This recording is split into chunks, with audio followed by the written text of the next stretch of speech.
What's up, fellow gamers? Get ready to explore the past, because today we're cracking open ArcheOlogic. This isn't your typical puzzle game.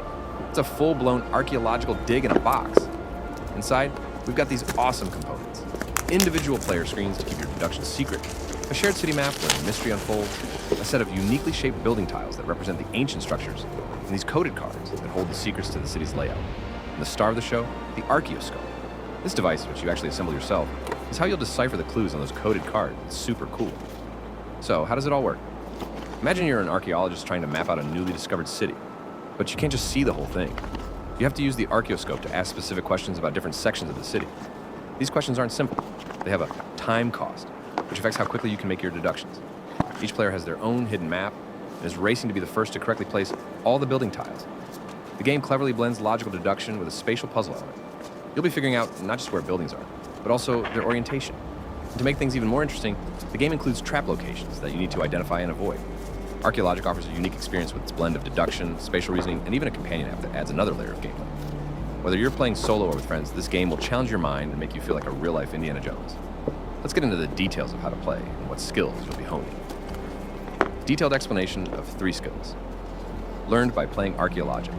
Deep dive into logical deduction. ArcheOlogic isn't just about solving a puzzle, it's about developing your logical deduction prowess.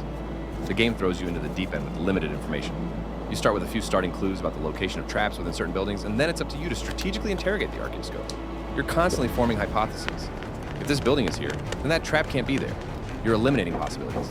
This clue tells me this entire route is free of that building type. You're making inferences. Based on the number of buildings in this column, this small building must fit in this gap. It's a fantastic exercise in critical thinking, forcing you to connect the dots and build a coherent picture from fragmented evidence.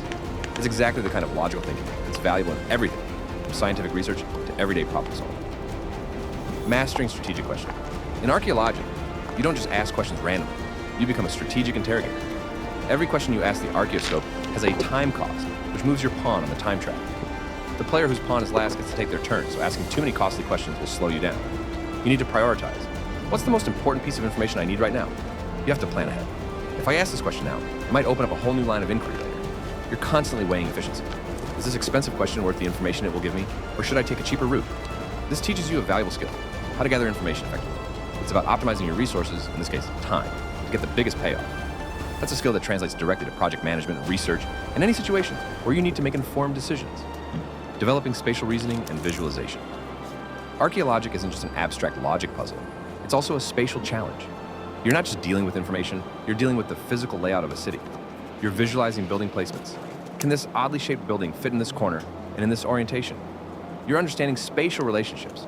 If this building is next to that one, then the trap must be on this side. You're mentally manipulating the city map. If I rotate this building, how does it affect the possible locations of the other buildings? This spatial element engages a different part of your brain, helping you develop your ability to think in 3 dimensions, understand how objects relate to each other in space, and mentally manipulate those objects. This is a skill that's useful in architecture, engineering, even something as simple as packing a suitcase efficiently.